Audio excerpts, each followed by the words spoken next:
ओम नमः शिवाय। दोस्तों राधे राधे। आज मैं आप लोगों को करवा चौथ की कहानी सुनाने जा रहे हैं, जो कि बहुत ही अच्छी कहानी है। आप लोग बहुत ध्यान से सुनिएगा और इस कहानी का आनंद लीजिएगा। और जो भी बहनें व्रत रखती हैं उनके तो बहुत ही काम आने वाली है। तो आइए सुनते हैं हम करवा चौथ व्रत की कथा। कार्तिक कृष्ण पक्ष की चतुर्थी को करवा चौथ कहते हैं। इसमें गणेश जी का पूजन दान से उन्हें प्रसन्न किया जाता है। इसमें गेहूं का करवा भर के पूजन किया जाता है और विवाहित लड़कियों के यहाँ चीनी के करवे पीहर से भेजे जाते हैं तथा इसमें निम्नलिखित कहानी सुनकर चंद्रोदय में अर्घ देकर व्रत को खोला जाता है। एक साहूकार की कथा जो कि इस प्रकार है। जिन्होंने करवा चौथ का व्रत रखा था ये उन्हीं के ऊपर है। एक साहूकार था, उसके 7 बेटे थे और एक बेटी थी। वह 7 भाइयों की प्यारी बहन थी। एक ही साथ बैठकर खाना खाते थे। एक दिन कार्तिकी की चौथ आई तो उसकी बहन ने करवा चौथ का व्रत रखा। सारे भाई भोजन करने आए और अपनी बहन से बोले, आ बहन तू भी खाना खा ले।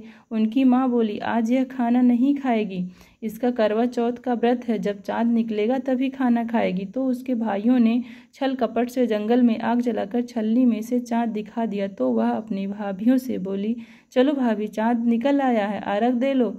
उसकी भाभी बोली, ये तो तेरा चाँद निकला है, हमारा तो रात को निकलेगा। यह सुनकर भाइयों के कहने से उसने चाँद को अर्घ दे दिया और खाने बैठ गई। पहला टुकड़ा तोड़ा, बाल निकला। दूसरा टुकड़ा तोड़ा, छींक आई। तीसरा टुकड़ा तोड़ा तो राजा के घर से बुलावा आ गया कि राजा का लड़का बीमार है, जल्दी भेजो। माँ ने लड़की के पहनने के लिए 3 बार संदूक खोला, तीनों बार सफ़ेद कपड़े निकले। अब उसको सफ़ेद कपड़े पहनाकर ही ससुराल भेज दिया। और माँ ने लड़की के पल्ले में एक सोने का सिक्का बांध दिया और बोली, रास्ते में जो भी मिले पैर पड़ती जाना और जो तुझे सुहाग का आशीष दे उसे सोने का सिक्का दे देना और पल्ले को गांठ लगा लेना। अब उसे रास्ते में जो कोई भी मिला सबके पैर पड़ी और किसी ने भी सुहाग का आशीर्वाद नहीं दिया। अब वह ससुराल में आई तो दरवाजे पर छोटी नंद खड़ी थी। वह उसके पैर पड़ी तो नंद बोली, सीली हो, सपूती हो, 7 बेटों की माँ हो, मेरे भाई का सुख दो। अब उसने सोने का सिक्का ननद को देकर पल्ले को गांठ मार ली। उसके बाद वह अंदर आई और आकर देखा कि उसका पति मरा पड़ा है। अब वह उसे लेकर एक कोठरी में पड़ी रही। 1 साल तक उसकी सेवा की। उसकी सास बांदी के हाथ बची खुची रोटी भेज देती। इस प्रकार उसे अपने पति की सेवा करते करते 1 साल हो गया। करवा चौथ का व्रत आया। सारी पड़ोसनों ने कहा, नहा धोकर करवा चौथ का व्रत रखा। सबने सिर धोकर हाथों में मेहंदी लगाई, चूड़ी पहनी और वह सब देखती रही। एक पड़ोसन बोली, तू भी करवा चौथ का व्रत कर ले। तब वह बोली, मैं कैसे करूं? वह बोली, चौथ माता की कृपा से सब ठीक हो जाएगा। उसके कहने से उसने भी व्रत रखा। थोड़ी देर के बाद करवे बेचने वाली आई। करवे लो री करवे लो, भाइयों की प्यारी करवे लो, अय करवे वाली मेरे को भी करवे दे जा। वह कहने लगी, मेरी दूसरी बहन आएगी तो वो तेरे को करवे देगी। दूसरी आई, करवे लो री करवे लो, भाइयों की प्यारी करवे लो, अय करवे वाली मेरे को भी एक करवा दे जा। तो वह बोली, मेरी तीसरी बहन आएगी तो तेरे को करवा देगी। इस तरह 5 बहन आकर चली गई, पर किसी ने भी करवा नहीं दी। फिर छठी बहन आई और बोली, मेरी 7वीं बहन आएगी, वह तुझे करवा देगी। बस तू सारे रास्ते में कांटे बिखेर कर रख देना। जब वह खूब चिल्लाती हुई आएगी तो उसके पैर में कांटा चुभ जाएगा। तब वह तो सुई लेकर बैठ जाना और उसका पैर पकड़कर छोड़ना मत और उसका पैर का कांटा निकाल देना, तो वह तेरे को आशीर्वाद देगी। भाई जियो साईं जियो। जब वह तुझे आशीर्वाद देगी तो तुम उससे करवे मांग लेना, तब वह तुझे करवे देकर जाएगी। फिर तू उज्जमन करना, जिससे तेरा पति अच्छा हो जाएगा। अब उसने वैसा ही किया। सारे रास्ते में कांटे बिछा दिए। जब वो करवे लेकर खूब चिल्लाती हुई आई तो उसके पैर में कांटा चुभ गया और उसने उसका पैर पकड़कर छोड़ा नहीं और उसका कांटा निकाल दिया। तो उसने आशीर्वाद दिया।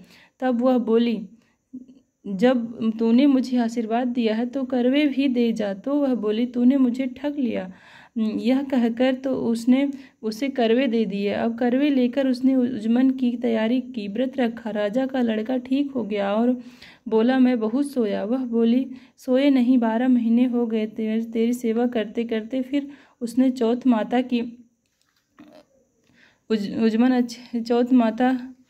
माता का उज्जमन अच्छी तरह से किया। अब उसने चौथ माता की कहानी सुनी और उज्जमन करा। तब वे दोनों चौपड़ खेलने लग गई। इतने में ही उसकी बांदी तेल की बाली और गुड़ की डली लेकर आई। दोनों के खेलते देखकर सासू से जाकर बोली, महलों में खूब रौनक है, तेरी बहू चौपड़ सार खेल रही है। इतना सुनकर सासू देखने को आई। दोनों को देखकर बहुत खुश हुई। बहू ने सासू के पैर दबाए और सासू बोली, बहू सच सच बता, तूने क्या किया? उसने सारा हाल अपनी सासू को बताया तो राजा ने सारे शहर में ढिंढोरा पिटवाया कि अपने पति की जीवन सुरक्षा के लिए सब बहनें एक करवा चौथ का व्रत रखें। पहले करवे को अपने पीहर में जाकर उज्जमन करें। हे चौथ माता, जैसे राजा के लड़के को जीवन दान दिया वैसे सब किसी को देना। कहानी सुनते समय कटोरी में चावल लें। चांद को अर्घ देते समय ऐसा 7 बार ऐसा बोलें, चंदाए चंद्रबलिए चंदा आया बार में, उठ सुहागन अर्घ दे मैं बैठी थी बाट में। काहे का तेरा कांडला काहे का तेरा हार, सोने का मेरा कांडला जगमोतियन का हार। कहाँ बसे तेरा पेवड़ा कहाँ बसे ससुराल, आम तले मेरा पेवड़ा नीम तले ससुराल। चंदाए चंद्रवलिए चंदा आया बार में, उठ सुहागन अर्घ दे मैं बैठी थी बाट में। ऐसा 7 बार बोलना है और जो है अर्घ देना है। करवा चौथ का उज्जमन करने के लिए थाली में 13 जगह 4-4 पूड़ी और थोड़ा सा सीरा रख लें। इसके ऊपर एक साड़ी, ब्लाउज और रुपए जितने चाहे रख लें। उस थाली के चारों ओर रोली चावल से हाथ फेरकर अपनी सासू जी के पांव लगकर उन्हें दे दें। उसके बाद 13 ब्राह्मणों को भोजन कराया और दक्षिणा देकर तथा बिंदी लगाकर उन्हें विदा करें। जय करवा चौथ माता, सबकी इच्छा पूरी करना, सबको सौभाग्य का वरदान देना माता, आपसे यही निवेदन है।